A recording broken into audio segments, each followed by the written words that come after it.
padrasto, e aí eu ganhei um novo pai, e eu sou muito feliz por ter ele como meu pai. Eu aprendi tantas coisas boas com ele e ainda continuo aprendendo. Todo sábado a gente está junto, e para mim é uma grande alegria estar junto com ele, estar compartilhando os momentos juntos. É tão maravilhoso isso, tão bom a gente estar com os nossos pais.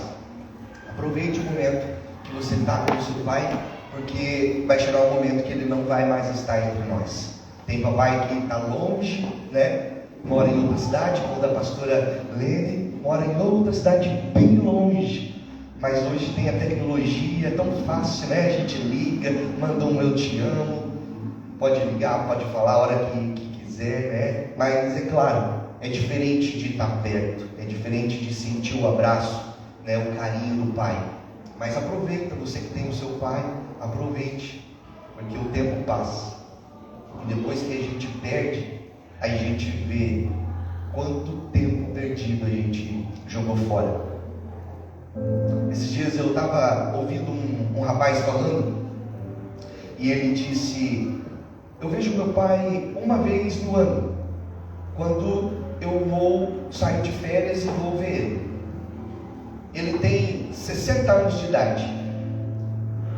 Eu vou colocar mais 20 anos de idade para ele, que é o que mais ou menos as pessoas vivem, 80 anos.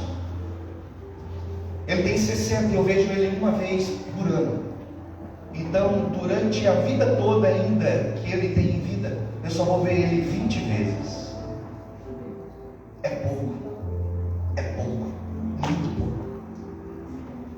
Então, por isso que nós temos que aproveitar esses momentos, os momentos em que nós estamos com os nossos pais, aproveitar, fazer dele único, aproveitar o momento, não caçar briga, não caçar confusão. Tem pai que é xarope, é muito xarope demais, mas tem que aguentar. Olha, eles estão fazendo ali o pai xarope. O bom, né, Cláudio, olha só, intimidade. O bom é que lá ninguém fica doente, né? É xarope, ninguém fica doente lá. Ou ao contrário, todo mundo fica doente porque ninguém aguenta. Mas pai é assim. Hoje nós vamos falar sobre isso. Nós vamos falar sobre o pai. Vamos abrir a nossa Bíblia? Eu queria que você abrisse nos Salmos que a pastora Lene leu aqui. Foi de Deus. Foi de Deus esse verso. Salmo 103, verso 13. Já apareci na foto com o casaco? Já posso tirar? O pessoal fala assim: você só tem essa camisa? Toda foto é essa camisa, você só vai com ela. Aleluia. Salmo 103, verso 13. Salmos, irmãos, eles não são divididos por capítulos, porque é poesia, e poesia é dividido por números. Salmos de número 103, verso de número 13.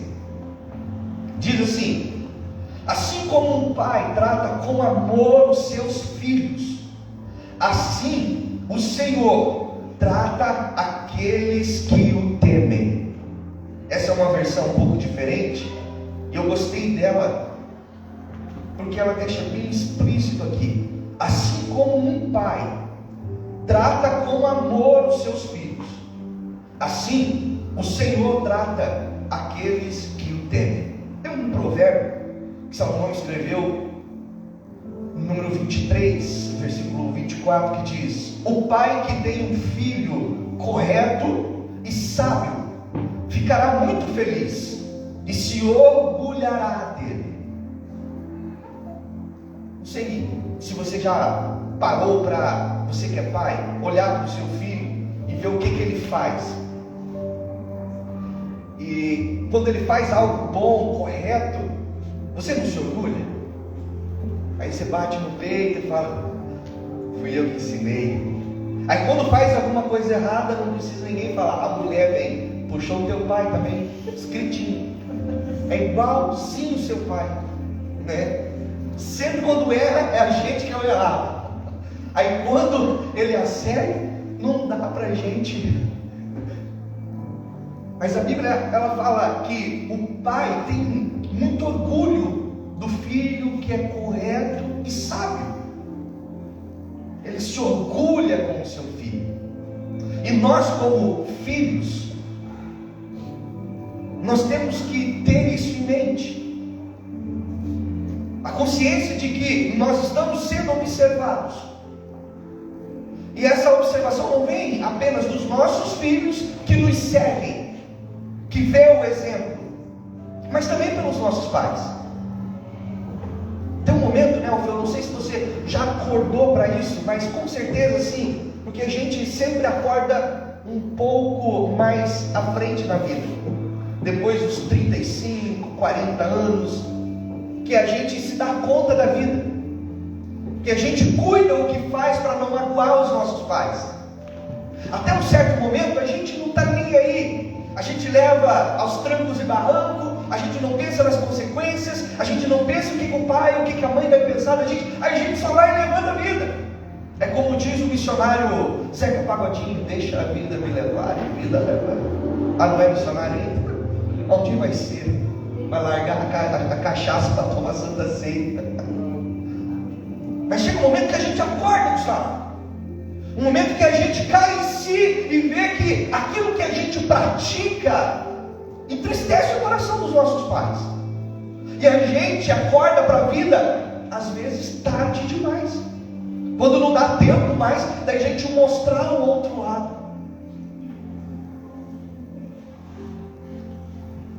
Há um dito popular que pai não é aquele que coloca no mundo, mas é aquele que cria. Pai não é aquele que faz, pai é aquele que cuida. E o povo lá, o Tongo, o Rodrigo, ele fala: se aparecer o pai me ajuda a pagar as contas, tá bom. É um besta, né? Porque pai não é aquele que coloca no mundo, é aquele que cuida, é aquele que cria. Mas eu não concordo muito com essa frase, porque se colocou no mundo é obrigação de fazer alguma coisa. Não está presente, não está junto, não mora na mesma casa, mas tem a obrigação, tem a consequência de ajudar. Manda lá um pix, né? Fala alguma coisa, mora longe, mas ajuda. Essa frase está totalmente errônea, porque tem como ajudar, tem como ser presente de alguma forma. Mas tem pais que abandonam os seus filhos, que saem de perto, que vai embora, trata o filho como se fosse um animal e vai embora viver a vida dele. E o filho, como é que fica? Como é que cresce uma criança assim? Gente, nós temos que entender uma coisa, que ninguém nasce sabendo ser um pai. Ninguém nasce. Rodrigo, você nasceu sabendo cuidar de criança? Ele ficou até hoje 40 anos na cara, não sabe cuidar dele, quanto mais dos filhos. 40 anos na cara. 41. Meu Deus do céu. Está com as canas brancas. As canas brancas. A gente não nasce com um roteiro de como ser um pai. É por isso que muito pai erra. Muitos pais erram porque não teve uma escola dentro de casa, não teve alguém para ensinar ele a ser pai. Tem pai que é pego a laço, né? É pego a laço, a mulher vai lá, pega ele e traz. É pego a laço. E aí ele não sabe ser pai. Mas nem por isso dá o direito dele abandonar os seus filhos. Mas homem não nasce com um diagnóstico de como ser um pai. Então, primeiro para nós seguirmos adiante, nós precisamos entender que um bom pai não é perfeito. Um bom pai não é perfeito. A gente costuma dizer assim: não, meu pai é bom, o meu pai é perfeito. Ah, irmão, senta um pouquinho com a sua mãe e pergunta: mas como que era o pai? Ela falava: filha do céu, para me estar com esse homem, só misericórdia de Deus.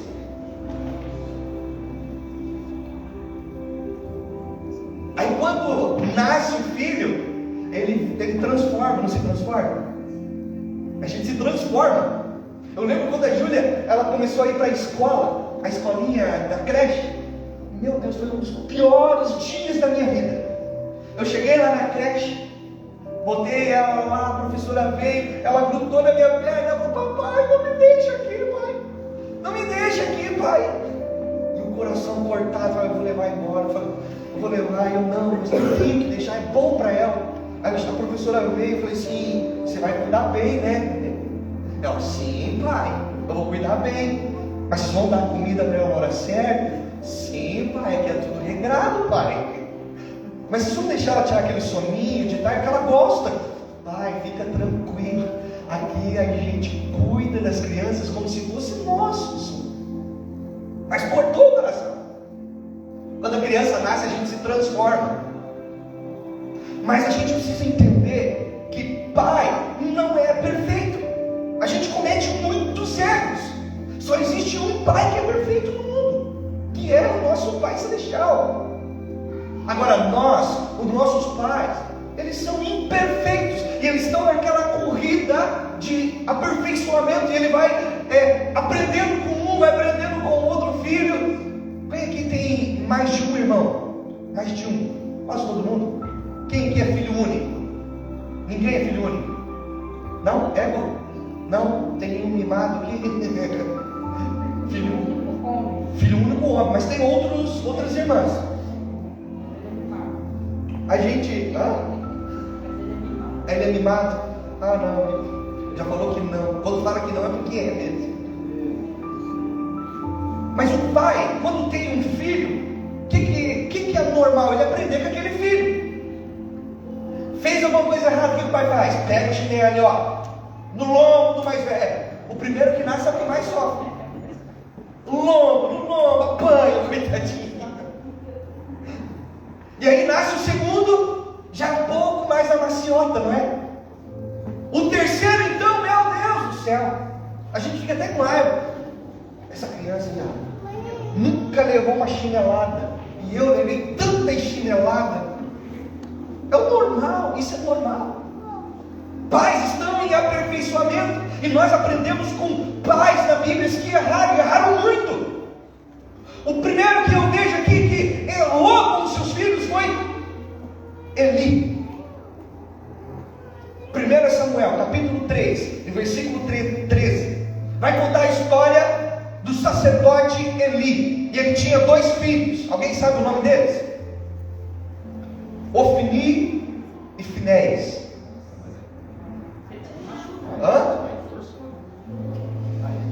Aí é difícil, só com os nomes, né? Só com os nomes já é difícil. Pensa num pai que errou com seus filhos. Ele era sacerdote do templo, ele que cuidava do templo. Os meninos eram criados em meio que jogaram. Provavelmente ele não ensinou os seus filhos quando eles eram crianças, porque o próprio Salomão, em Provérbios 22:6 diz: ensina a criança no caminho em que deve andar. Ele diz no caminho. Se ele diz no caminho, está dizendo que ele está junto. Ensina no caminho, caminhar junto. Não ensina o caminho. Ensinar o caminho é uma coisa, agora ensinar no caminho é totalmente diferente. Ele não deu exemplo para os seus filhos. Ele não pegou as rédeas e falou: olha, vem aqui comigo, eu vou te ensinar no caminho o que você deve fazer, o que você não deve fazer. Aí depois vem as consequências dos filhos, e aí ele para e pensa: aonde foi que eu errei com essa criança?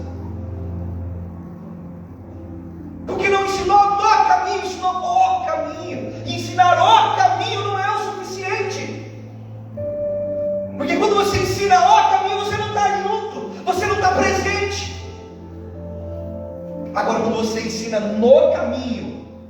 É como o Espírito Santo catou a mão de Jesus e foram os dois para o meio do deserto para ser tentado, porque a Bíblia diz isso, que o Espírito Santo conduziu Jesus no deserto. Isso é atitude de pai, de estar no caminho.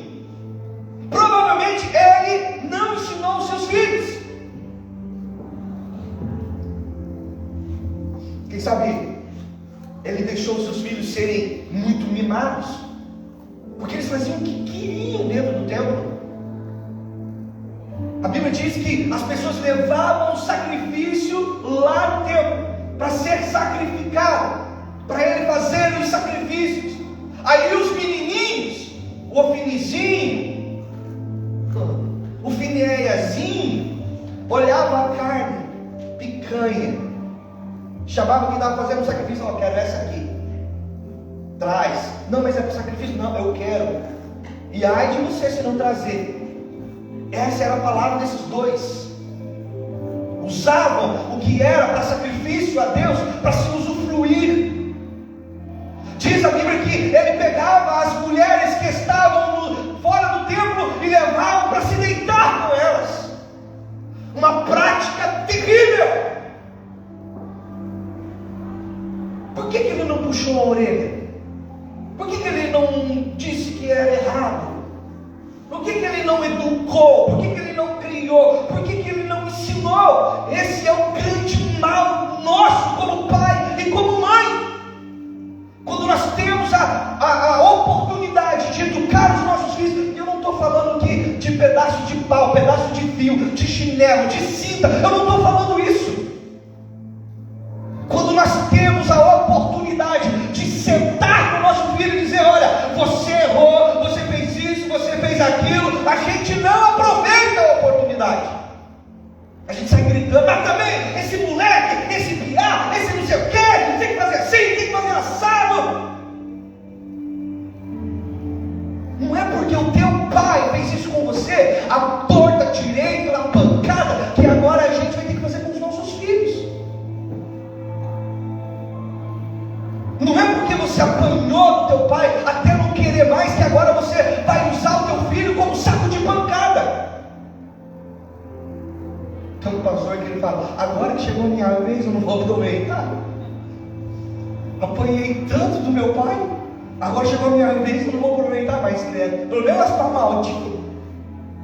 É claro que existem casos em que você precisa sim pegar a varinha da correção e dar no lombo.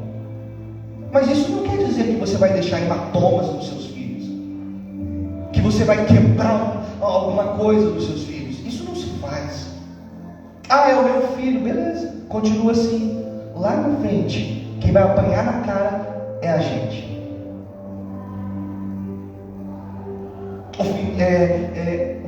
O sacerdote Eli, provavelmente, ele não tinha essa prática de ensinar o seu filho, de sentar com o seu filho. Eu acho tão legal, lá no Claudinei, ele tem a mesinha de sinuca dele. Aí de vez em quando o Enzo vai lá e joga uma sinuquinha lá, os dois jogam uma sinuquinha. Acho legal essas coisas, sabe? Do filho estar junto com o pai. Acho bacana.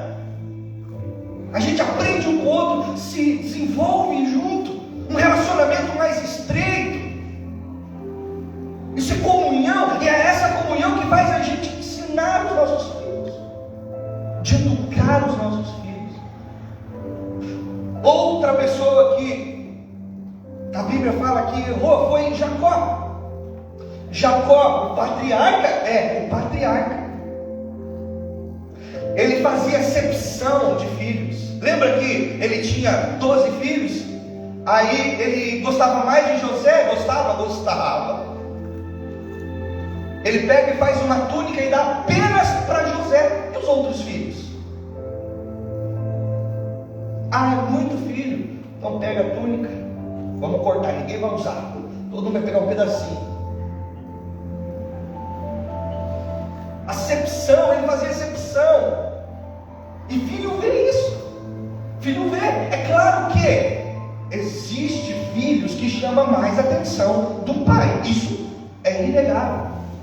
É aquele que fala para o pai: pai, eu te amo, hein? É aquele que senta no colo do pai, é aquele que fica junto com o pai.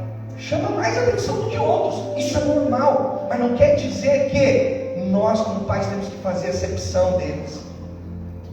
Temos que ter o mesmo tratamento, o mesmo cuidado, o mesmo amor a ser entregue. Jacó errou com o seu filho.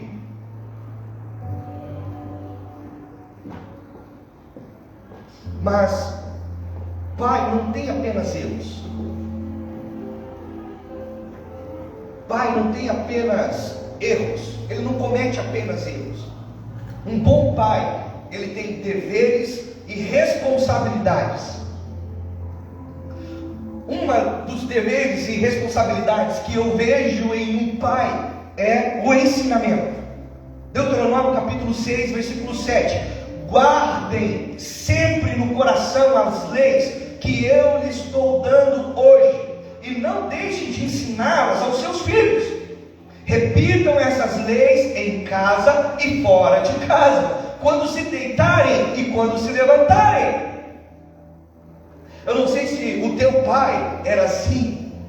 Quando você aprontava, quando você era mais criança, você aprontava fora de casa, e ele falava assim: em casa a gente conversa. Meu Deus do céu, eu queria morrer aquela hora, né? Claro, minha mãe não fazia isso. Eu sempre fui um filho bem educadinho, né, mãe? Ela nunca dei trabalho, nunca fiz nada de errado. Olha o meu pai. Mas como é terrível isso para um filho. Em casa a gente conversa. Para a Júlia mesmo, já fiz isso algumas vezes. Em casa a gente conversa. Aí, no trajeto até em casa, ela fica agradou, pai. Papai não quer que eu faça um cafezinho com o pai hoje? Nunca faz café. Mas quer que eu faça um café hoje? Fica tentando agradar para amolecer o coração do pai. Mas uma das responsabilidades que nós como pai temos é justamente isso: ensinar os nossos filhos. E a Bíblia diz: dentro e fora de casa. Se ele errou fora de casa, não é em casa a gente conversa. Vem aqui, filhão, vamos conversar, vamos trocar uma ideia. Olha, você errou. Já viu aquele filho que dentro do mercado chora, grita, berra? Eu quero dar noninho, quero dar noninho, quero dar noninho. Não, eu vou comprar um chambinho. Não, eu quero dar noninho, não. Eu vou comprar um chambinho, porque tem um chambinho que é uma qualidade um pouco inferior, né? Aquilo é desprovido de graça, o chambinho. Para não chamar de desgraça aquilo. Danoninho é coisa de Deus. Meu Deus, é uma das coisas que eu mais gosto na vida. Danoninho.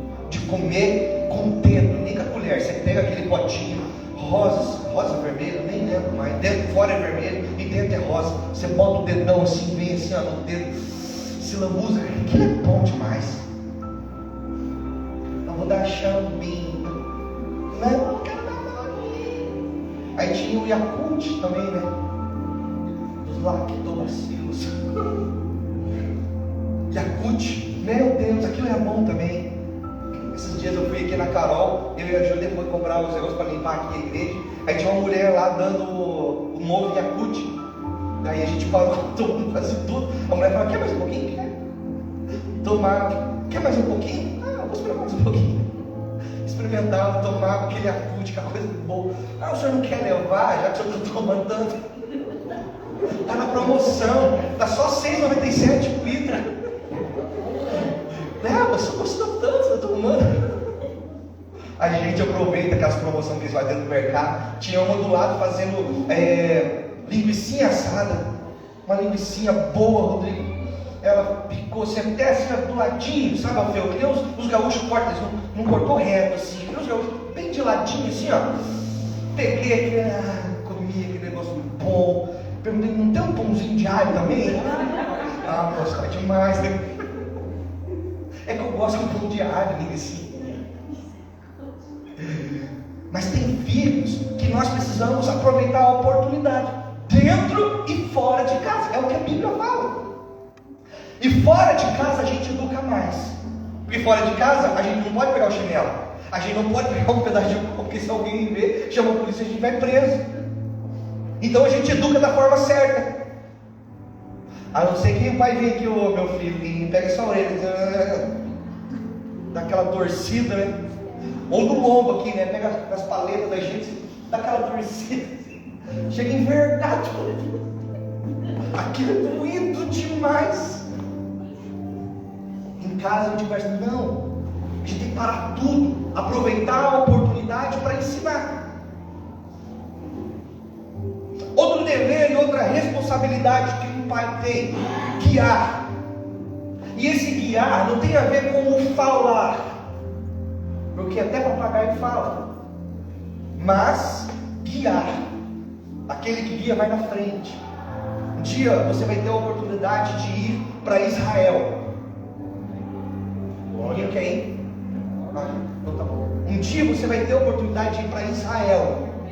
Amém. Vai os dois só, pelo jeito. Um dia você vai ter a oportunidade de ir para Israel. Amém. Você não quer ir para lá, vai para Gaspar então. Vai lá para Indaial. Não quer ir para Israel? Não quero ir para Israel, então vai para Ilhota. Vai para Trombuco Central. Sim, né? Trombuco Central. Hã? Vai para Pinhalzinho. Vai para Gaspar, não. Vai para Gaspar. Não vai para Gaspar. Um dia nós vamos para Israel. Quando você for para Israel, pastor Luiz, lá vai ter um guia. E esse guia, ele vai te guiando. Ele vai junto com você. Olha, aqui é o Monte Caveira, é onde crucificaram o nosso Jesus. E aí ele vai guiando. Olha, aqui é o Mar da Galileia, que não é chamado, não é considerado um mar por extensão, porque ele não é grande, ele é um braço, ele é um lago muito grande. O guia vai guiando. E o pai, ele tem essa função de guiar, de falar, mostrar, e junto. Provérbios 22, a gente já leu: eduque a criança no caminho em que deve andar, para quando ele for grande, ele não se desvie. Terceiro, outro dever e outra responsabilidade que um pai tem que ter: provedor. Provedor. Pai é provedor. É aquele que acorda de madrugada, se for preciso, sai à luta, vai buscar o pão de cada dia. Que tem pai que é preguiçoso, quer ficar o dia inteiro jogando videogame. Aqui não tem, graças a Deus. Não tem, né? Jogar videogame. Eu jogava videogame quando eu tinha 12, 13 anos. Nem sei mais como é que faz isso. Agora tem um joguinho facinho de jogar, a gente arrasta assim, fica as cores tudo junto, aí ganha ponto. Ou aquele de cobrinha, né? Lembra de cobrinha? Ficava usando de cobrinha, crescendo, crescendo, crescendo. Tinha uma hora que batia. Pai, ele sai à luta para prover para dentro de casa. 2 Coríntios capítulo 12, versículo 4, Paulo diz: já estou preparado para fazer a minha terceira visita a vocês, e novamente não vou exigir de vocês que me ajudem. Eu quero vocês e não o dinheiro de vocês. Afinal de contas, são os pais que devem juntar dinheiro para os filhos, e não os filhos para os pais. Pai que está aqui, quando você quer comprar uma casa, por que você quer comprar uma casa? Você pensa em quem? Nos filhos. Lá em casa, a mãe e o pai falam assim: olha, isso aqui é tudo de vocês, isso aqui é de vocês. Pai é assim, eles compram já pensando nos filhos. Alguns carros não, né? Tirando os carros, aí já complica um pouquinho. Mas o pai sempre já pensa lá na frente no filho. Isso aqui é para vocês. É um provedor. Outro, criar. Como criar? Como está na palavra. Olha o que diz em Efésios 6 e 4. Pais, não tratem os seus filhos de um jeito que faça com que eles fiquem irritados. Pelo contrário, vocês devem criá-los com a disciplina e o ensinamento cristão. Isso é forte. Isso é pesado. Não irritem o filho de vocês. Aquele pai que parece mais criança que o próprio filho. Ninguém olha para o lado agora, pelo amor de Deus, para não dar briga. E nem cutuca. Mas tem pais que são mais criança que os próprios filhos. Fica irritando os filhos por qualquer coisa. Não, pai, não pode ser. Não pode isso, não pode isso, não pode isso, não pode isso, não pode isso, não pode. Vai dar 15 anos, esse menino vai sumir. Pipa para quem tem. Porque não sabe conversar, não sabe dialogar, não sabe trocar uma ideia, não sabe sentar com os seus filhos. Eu já falei aqui, não é porque o teu pai, o nosso pai, errou com a gente um dia que a gente vai ter que errar com os nossos filhos. O melhor pai do mundo não é o teu. O melhor pai do mundo é o do seu filho. O melhor pai do mundo não é o seu. O melhor pai do mundo é o que o seu filho tem, que é você. Fredo, quantos filhos teu pai teve? 7. O teu pai teve quantos, pastor? 7? Alguém tem mais que isso? 8? Na época que não tinha televisão? Teu pai também? Teve menos, pastor Luiz? Meu? É? Fala minha mãe, eu já te teve? Uns 15, né? Ou 20. Uns 15, 20 filhos. Que ele sabe, né? Ele não tinha só uma mulher. Aí é bravo. Mas, gente, imagina uma família de 7, 8 filhos.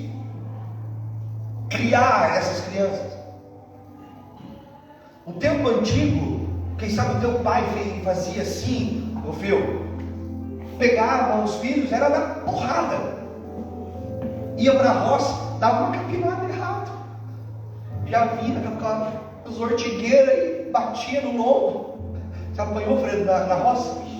Vixe! Por quê? Eles não tinham instrução. Erraram, mas não sabia como fazer. Hoje é diferente. A gente dá um tapa no filho, gente, aquilo corta o nosso coração. Mas a gente às vezes precisa fazer por educação, para educar. Mas um dia eu percebi que bater, que a Júlia apanhava, a Júlia era arteira. Não resolvia porque fazia os mesmos erros, mesma coisa. Ia lá, batia, ela ia fazer o mesmo erro. No outro dia, batia, fazia a mesma coisa. Meu Deus do céu, será que eu estou batendo muito devagar? Não está sentindo? Bater mais forte. Mas um dia, eu vou começar a conversar. Comecei a conversar com ela. Nunca mais na vida eu precisei pegar um chinelo. E se precisasse, eu ia pegar. Mas não precisou. Eu mudei a forma de educar, eu mudei a forma de disciplinar e ensinar. As coisas melhoraram. Então o erro, gente, ele pode ser resolvido.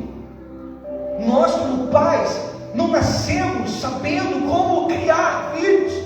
A gente está apanhando todos os dias, e o nosso maior medo como pai é de ele chegar numa idade avançada e fazer tudo errado. Por isso que muitas vezes nós como pais erramos inconscientemente por tentar fazer a coisa certa. A gente erra como pai, mas esse erro que nós cometemos não é por ruindade, é por querer acertar as coisas, é para que lá na frente os nossos filhos, eles não sejam aí umas pessoas que não prestam para a sociedade, que vai trazer problemas para a gente. É por isso que o pai erra. Mas nós temos a oportunidade, a opção de fazer um pouco diferente e fazer com que os nossos filhos nos vejam com outros olhares, não como um carrasco que tem em casa. Tem filhos que preferem estar o dia todo dentro de uma escola para não ter que encarar o pai e a mãe em casa. Tem filho que prefere estar longe do que estar perto deles, porque chega perto, é só discussão, é só problemas, é só briga. Nós temos a oportunidade. Nós vamos para o final. Um bom pai faz o melhor para os seus filhos, mesmo quando ninguém os compreende. 2 Samuel capítulo 18, versículo 33. Davi, ele tinha um filho chamado Absalão. Absalão, ele criou no coração dele um desejo desenfreado de tomar o trono do seu pai. Ele se junta com Aitofel, um outro endemoniado, para tomar o trono de Davi. Davi, ele era de guerra, estrategista, ele tinha exércitos, ele podia pegar e matar Absalão, que estava se rebelando contra ele. Mas ao invés de fazer isso, sabe o que Davi faz? Ele foge. Fica cerca de 3 anos fugindo, até que um dia alguém chega para ele e fala: olha, Absalão morreu pelas próprias confusões que ele cometeu. Ele grita e ele fala: Absalão, Absalão, eu queria ter morrido no teu lugar. Ele estava fugitivo de Absalão. Ele fugiu porque Absalão queria matar ele. E agora ele fala: como eu queria ter morrido no lugar do meu filho. Porque pai não olha os erros dos filhos. Pai não olha para os erros dos filhos, independente do que ele pratica, independente do que ele já fez. Pai, ele ama. Mãe, ama. Pergunta para uma mãe que tem um filho que estrupou 10 meninas, se ela deixou de amar o seu filho. Não deixou, porque independente do erro dos seus filhos, eles continuam sendo pai, continuam sendo mãe, e eles amam independente de qualquer coisa. Davi, ele falou que eu queria ter morrido no lugar do meu filho. Pai, mesmo quando os demais pensam que os filhos não merecem tanto amor, eles amam. Um dia o menino chega para o pai e fala: pai, eu quero que você pega, manda para a contabilidade tudo que o senhor tem, tudo que o senhor já ganhou na vida, e metade eu quero a minha herança. O pai pega, manda para a contabilidade, lá para a Fábio faz todo o movimento da contabilidade, chega para o fazendeiro e fala: olha aqui, ó, você tem tanto, então você pode distribuir tanto para um, tanto para outro. O menino pega a herança dele e sai de casa. Ele vai embora.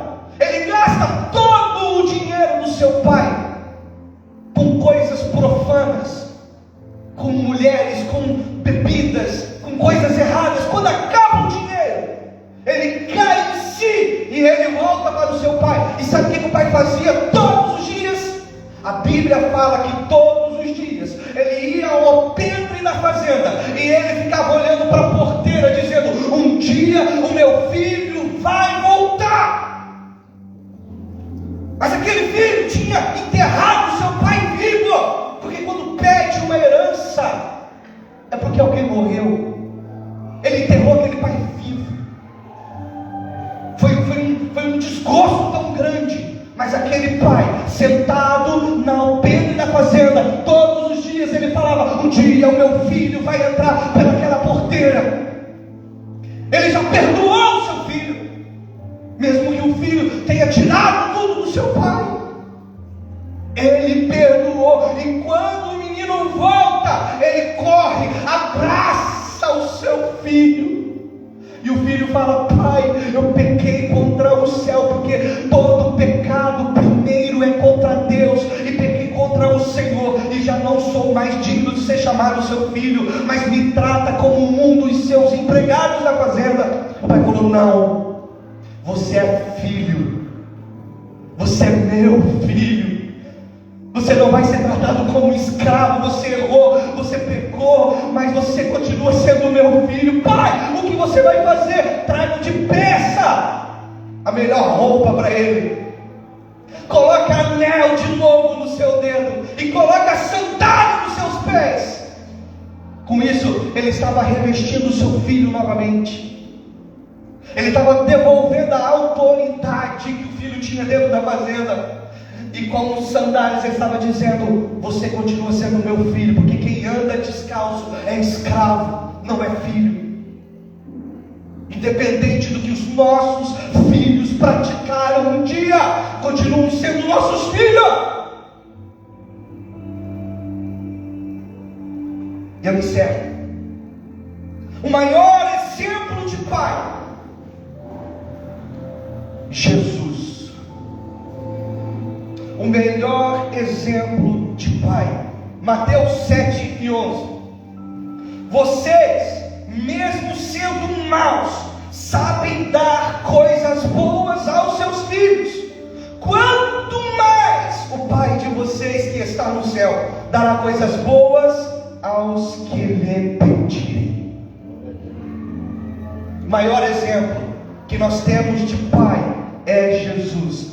Hoje a pastora Helene colocou no nosso grupo da igreja, parabenizando os papais, mas principalmente Deus, que é o nosso pai. Acho que acabou.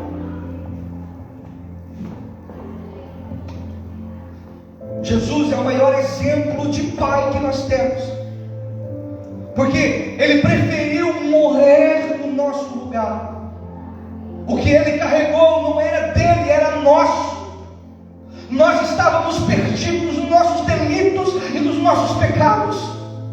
Ele carregou sobre si todo o jugo que era nosso, toda a dor, todo o pecado. Ele carregou sobre si. Só um pai que ama tanto faz isso. Eu me lembro de um terremoto que aconteceu, eu não vou saber, não vou lembrar o país, se foi na Índia, não lembro o país, mas o episódio aconteceu assim. De manhã, o pai pegou o filho e falou: filho, eu vou te levar para a escola e eu vou te buscar assim que a escola acabar. Mas se lembre, qualquer coisa que acontecer, o pai não vai desistir de te salvar. Eu sempre vou estar do seu lado, filho. Eles foram para a escola, o menino ficou na escola, o pai foi trabalhar. De repente, veio um terremoto que devastou a escola, a cidade veio abaixo, muitas pessoas morreram. O pai ficou desesperado, correu até a escola estava abaixo, entulho para tudo quanto é lado. E os pais das outras crianças estavam lá tirando entulho, os bombeiros estavam lá tirando entulho, achavam crianças mortas, e ele não achava o filho dele, e ele não desistia, tirava entulho, já era de noite.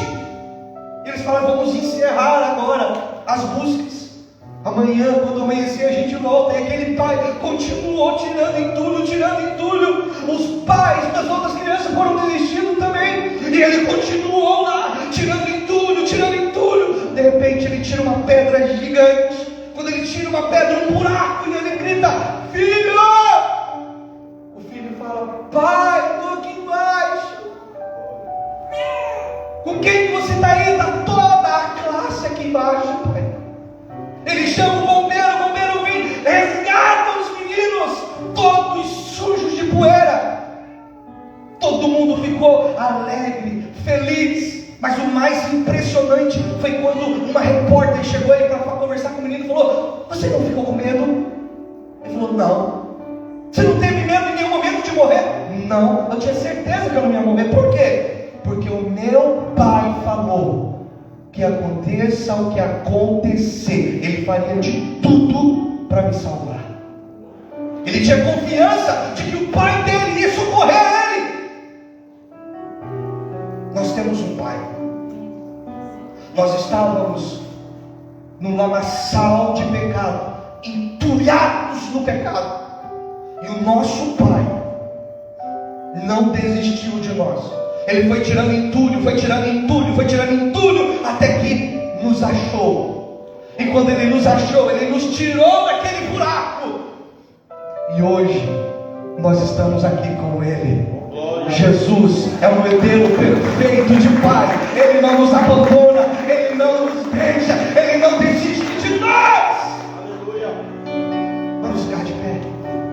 Aleluia. Aleluia. E esse Pai tão grandioso morreu por nós na cruz do Calvário. Ele levou sobre si as nossas culpas, as nossas dores, os nossos erros.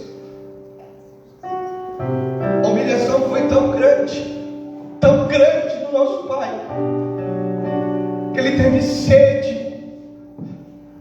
E os soldados pegaram uma esponja, a esponja que as pessoas usavam como limpeza sanitária. Naquela época não tinha papel higiênico.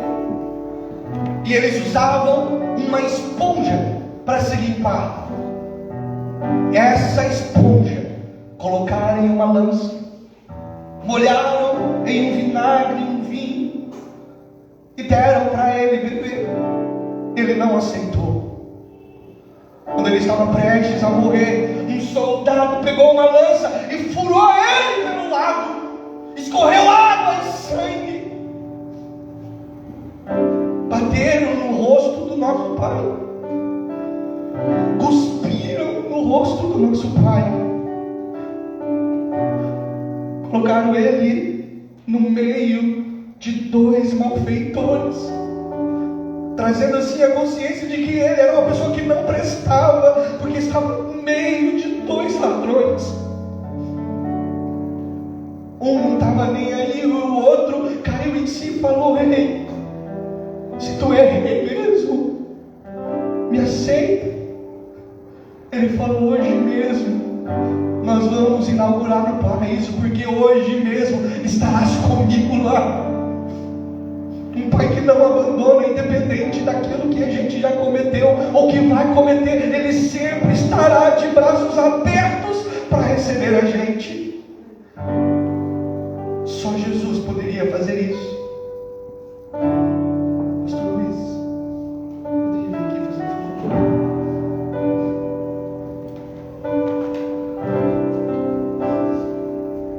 Jesus, antes de ser crucificado, antes de ser pego pelos soldados, Ele chamou os seus discípulos e sentou em uma mesa. Ele pegou o pão, pegou o vinho, conversou com os seus filhos espirituais ali, deu algumas orientações. E Ele falou: gente, isso aqui é o meu sangue, que é derramado por vós. Paulo vai dizer que na noite em que ele foi traído, ele pegou o pão e ele partiu o pão e disse: esse é o meu corpo, que é partido por vós. Você tem a noção de que alguém morreu no teu lugar? A gente sempre fala: eu sou capaz de morrer pelo meu filho, pela minha esposa, pelo meu esposo, eu sou capaz de morrer pelos meus pais. Você tem noção que alguém morreu por você, por te amar tanto? O pastor Luiz, ele vai distribuir a ceia, e eu queria que você pegasse na mão, mas não comesse e não bebesse. E nós vamos orar juntos, nós vamos cear juntos, como diz a palavra de Deus. Pastor, eu posso tomar Santa Ceia? Pode, mas eu peguei, é para você mesmo. Ah, mas eu não sou batizado. Não tem problema, não tem nada na Bíblia que diz sobre isso.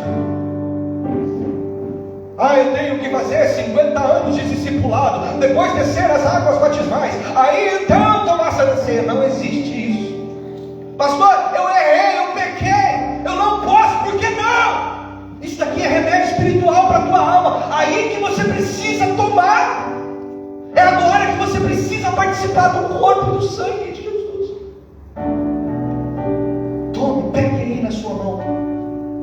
E Paulo, ele vai dizer que Jesus, na noite em que ele foi traído, ele pegou o pão, pegou o cálice, distribuiu, e aí ele fez todo mundo esperar.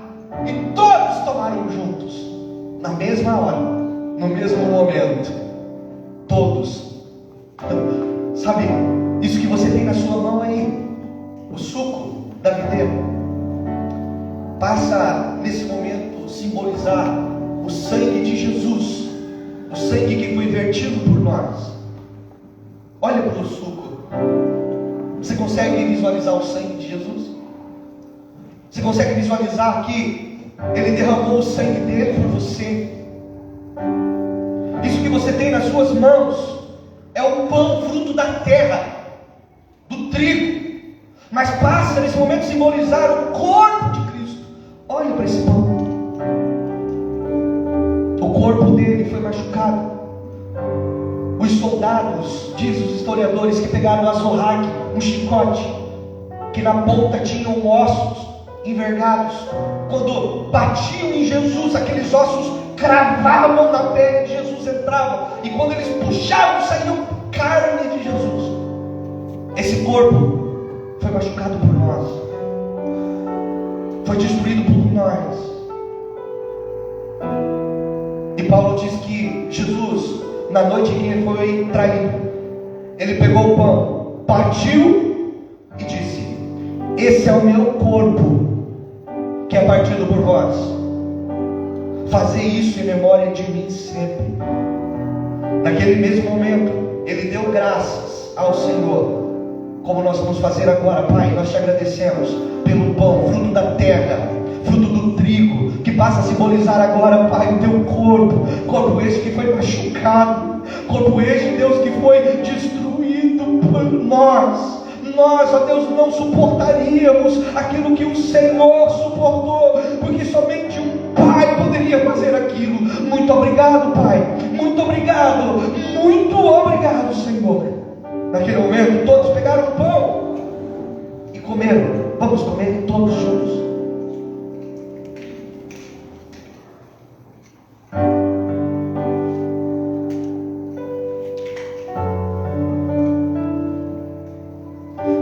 Semelhantemente, do mesmo modo, ele pegou o suco e falou: ei, galerinha, isso daqui é o suco da videira, é o meu sangue que é derramado por vós, sangue da nova aliança, a machura, aquela mancheira, é o sangue da nova aliança.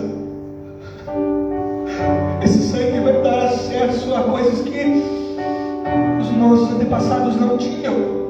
Esse sangue vai dar acesso a mim, acesso ao Pai. É o meu sangue que é derramado por vós. E ele deu graças ao Pai e disse: Pai, nós te damos graças por esse suco da videira. E agora, Senhor, passa a simbolizar o sangue do nosso Mestre. Sangue esse que foi derramado, vertido na cruz do Calvário, em prol de todos nós. Se hoje nós temos vida, foi porque um dia o Senhor morreu no nosso lugar. Se hoje nós temos vida, foi porque o sangue de Cristo nos proporcionou isso. Obrigado, Senhor. Obrigado. Naquele mesmo momento, todos pegaram o suco e tomaram. Tomem.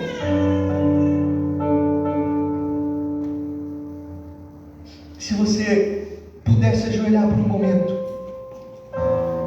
se você não pode, não tem problema, pode sentar ou ficar em pé, não tem problema, não é a forma em que você vai estar, mas é como o seu coração vai estar inclinado agora para falar com Ele. Obrigado, Jesus. Obrigado, Senhor. Muito obrigado, Jesus, pelo sacrifício da cruz. Se hoje nós temos vida e vida com abundância, foi porque um dia o Senhor desceu à sepultura, o Senhor morreu no nosso lugar. Ai, Jesus, o que nos ajudar, Senhor. Motivação e alegria é que o Senhor é um Deus que morreu, mas ao terceiro dia ressuscitou e está vivo entre nós. O Senhor é um Pai presente, o Senhor é um Pai de amor, o Senhor é um Pai de justiça, o Senhor é um Pai que cuida dos filhos. Independente do nosso erro, independente do nosso pecado, o Senhor continua sendo o Pai. O Senhor ainda continua derramando sobre nós o seu amor, o seu cuidado.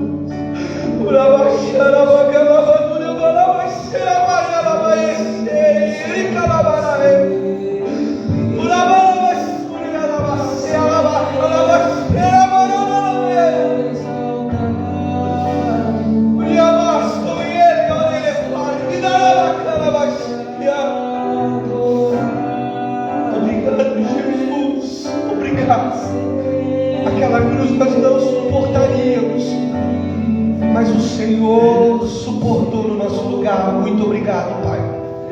Muito obrigado. Fique de pé. Vamos cantar a Ele, vamos celebrar a esse Deus que está vivo. Ele está entre nós. Ele está vivo. Ele caminha no nosso meio. Ele está 24 horas com a gente, cuidando de nós. Ele é o nosso escudo. Ele é o nosso protetor. Ele é o nosso Pai. Ele é o nosso Deus. Morte, onde estás? O Rei ressuscitou.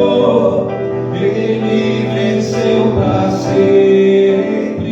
Aleluia! Para sempre exaltado és, para sempre adorado és, para sempre Ele vive, ressuscitou,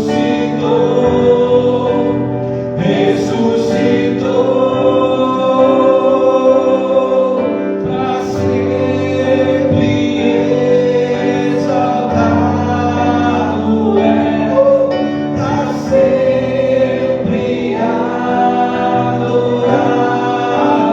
és, para sempre Ele vive,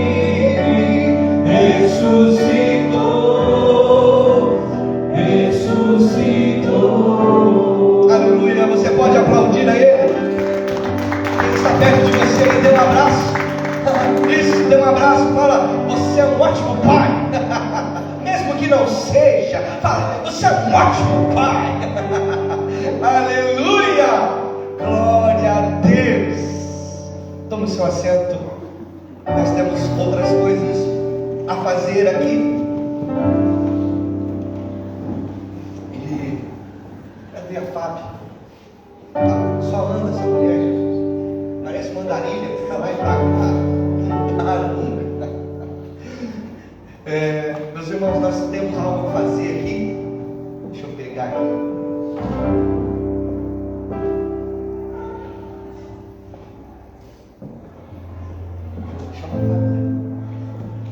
Meus irmãos, a gente falou que nós íamos entregar os certificados para os membros da igreja e hoje chegou os certificados. Ficou bonitinho, olha só. Certificado de membro. Esse certificado comprova que fulano de tal faz parte da família Vida Church e se compromete a servir a igreja e ao reino de Deus com seus talentos e dons espirituais, sendo obediente à sua liderança para o bom andamento da obra de Deus. Romanos 12, 4 e 5. Aleluia. Vem aqui fazendo um favor. Só você para entender tua vida. Você é lindo. Eu queria chamar aqui alguns irmãos que nós vamos entregar o certificado. Jucimar, irmão Rodrigo. Glória.